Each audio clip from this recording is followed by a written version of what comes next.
প্রথমে তোমাদের একটি ভিডিও দেখাবো, তারপরে ভিডিওটি সবচেয়ে ফানি কমেন্ট গুলি পড়ে শোনাবো। এত সুন্দর ভিউর সাথে ভাই কি বলবো, মানে এখানে পুরো নদীর সামনে বসে আর এখানে ট্রান্সপারেন্ট একটা কাজ দেওয়া রয়েছে, মানে এত দারুণ লাগছে। তো আমি কিন্তু এখানে খাবার নিয়ে বসে পড়েছি, আর মনে হচ্ছে খাবারের টেস্টটা ডাবল লাগছে বিকজ অফ দ্য ভিউ। আর ওখানে দেখো যেই লঞ্চ পার করে আমরা আসি এই ঘাটে, কৃষ্ণনগর স্টেশন নেমে অটোতে করে আসতে হয় এখানটায়। এই ঘাটটাকে কি ফেরিঘাট নাকি বলে, ফেরিঘাট বলে, তাই তো?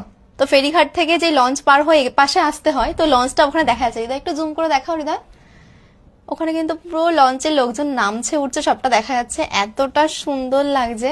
আর পুরো এই ওখান থেকে কিন্তু এখানে হোটেলটা দেখা যায়, এই যে প্লাজা হোটেলের নাম, তোমরা ওখান থেকে দেখলেই কিন্তু বুঝতে পারবে এত সুন্দর। একটু সামনে থেকে না মুখটা কারো লাগছে আমি শিওর জানি, বাট তাও তুমি ওখান থেকে ভিডিওটা করবে অ্যাজ ইউজুয়াল, পরে আমার কাছে বকা শুনবে, তাও তুমি খুশি।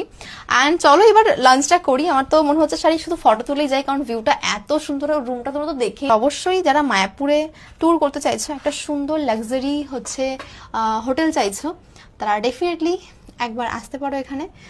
चलिए शुरू करते हैं। ভাই ওরা মায়াপুর যায়নি, ওরা হানিমুনে গিয়েছে।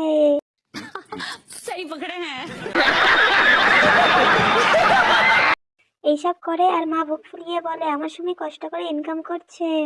সুটিয়ে লাল করে দেবো, নোংরামি বার করে দেবো। বলছে পাঠা আর পাটি হানিমুনে গেছে। ঠিক বলেছো। আরে ছাপড়ি আর কতজনের সাথে হানিমুন করবি? জানি না।